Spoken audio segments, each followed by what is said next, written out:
So the sign says welcome to the Highlands, but we know that happened back at Loch Lomond. And here we are, 50 square miles of desolation. The Rannoch Moor. And it literally is 50 square miles of nothing. It is a moor, a peat bog, as we call it.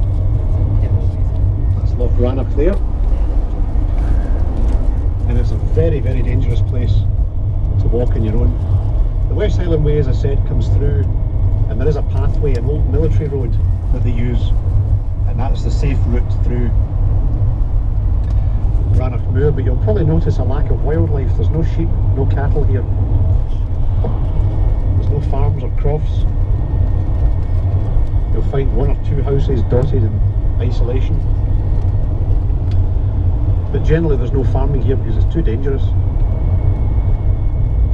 The peat bogs literally are pools of peat, which is rotting vegetation and water. And if you take the wrong step, down you go.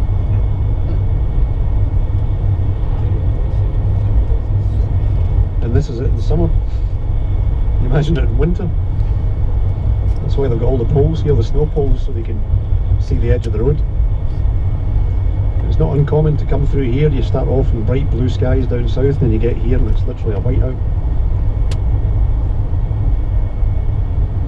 And that's the danger with climbing the mountains in Scotland. It's not necessarily the size of them.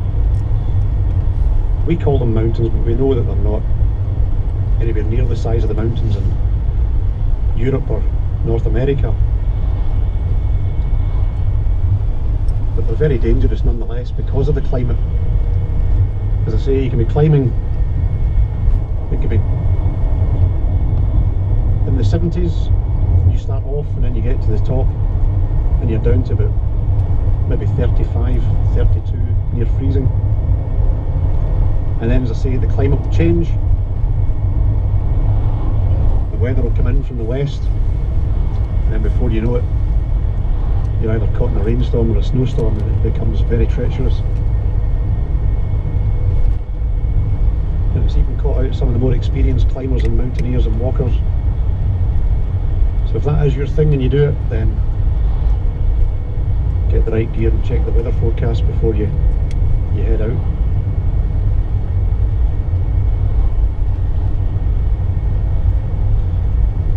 But the peat bog I was saying to you about the vegetation, it actually does have a use, because still to this day, if you're away out in the crofts and the islands, or you're out living in the middle of nowhere, it's very difficult to come by timber for fire or coal to be delivered. So what you'll find is the locals will use the peat from the peat bog. They'll cut it out in strips like logs. They'll put it into drying rooms where the air can get it and dry it out. And once it's dried out, it can be used as fuel for the fires. And so you'll find a lot of the crofts and a lot of people still use the peat to heat their homes. It's also still be used by one or two of the distilleries in the islands. I've noticed one of the notable ones is Talisker.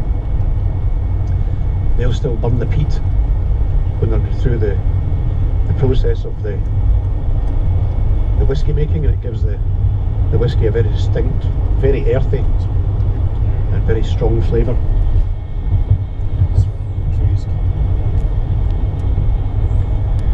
I was hoping the mountains might have been cleared today, because the one directly ahead of us is probably one of the most iconic and photographed and climbed mountains in Scotland. It's the typical one, if you asked a child to draw a mountain, they'd probably draw you the big pointy pyramid type mountain, and that's what the mountain ahead of us is like. It's called Buchel Etive Mor, M-O-R.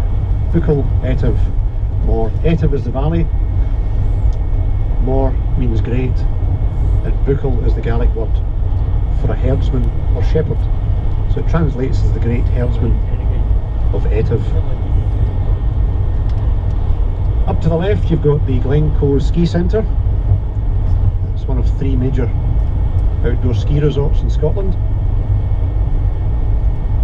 They're all open all year round, thankfully, so if you were out this way and you fancied lunch with a view, you can actually drive up to the base. You can get the ski lift up, takes you up to about halfway, and there's a restaurant there. You can have a lunch with a view over the area. They've all got them in the ski centres.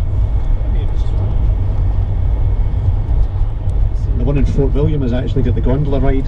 It's a little cable car ride, and that takes you up about, it's over 3,000 feet to go up, and you look down right over Fort William and Loch Linnhe, and the views up there are absolutely stunning.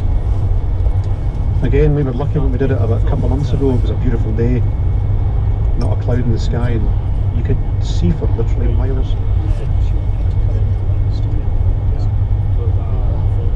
And then the other one is up at the Cairngorm Ski Centre. That's got the highest restaurant in Scotland. You take what's called the funicular railway, and this is probably something you maybe see in the Alps. Train track goes right up, and it takes you virtually right to the top of the Cairngorm mountain until you get to the Ptarmigan restaurant, which is named after one of the local birds that live up there. And again, you can take the views in from the very top of the Cairngorms. God, most people walk the West Highland Way. I think she's running it. You can see the tents where people have camped out as well.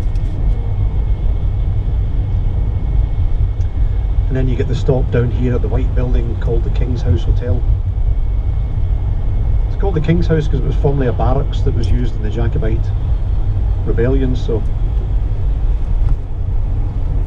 that's been on the go for a good 250 years. And it's now a good stop off in the hotel to rest your weary feet in the West Highland Way.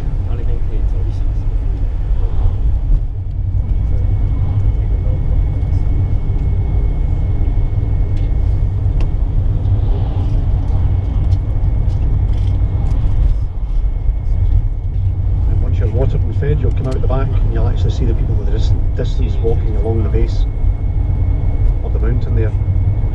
And then when we go through Glencoe, they cut up to the right. That takes you up the area that I was talking about with the double staircase.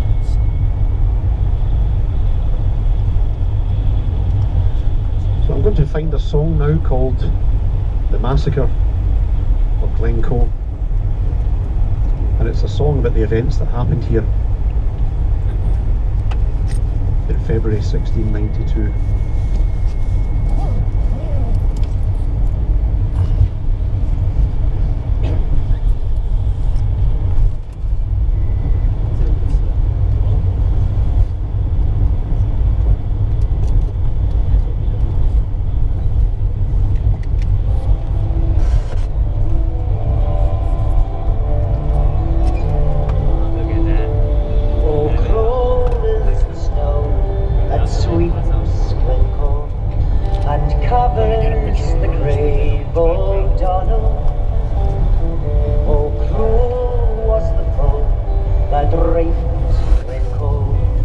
Just when I see Glen Etive, that's the road down there where Skyfall was filmed.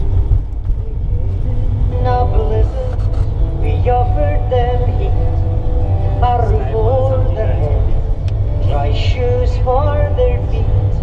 We wined them and dined them, they ate of our meat, and they slept in the house of MacDonald. Oh, cruel is the snow that sweeps Glencoe and covers the grave old Donald. Oh, cruel was the foe that raped Glencoe and murdered the house of MacDonald. They came from Fort William with murder in mind. The Campbell had orders King William had signed, put all to